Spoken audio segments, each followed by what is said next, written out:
بسم الله الرحمن الرحیم. ټولو محترمو دوستانو ته سلامونه وړاندې کوم. محترمو دوستانو، همدا اوس یو خبر راورسېدو، تقریبا نن د جمعې ورځ ده او 12 بجې دي.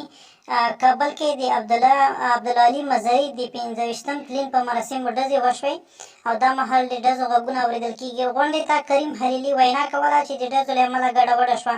غونډه کې عبدالله محقق په ګډون لسګونه سیاسي څېرو ګډون کړی و.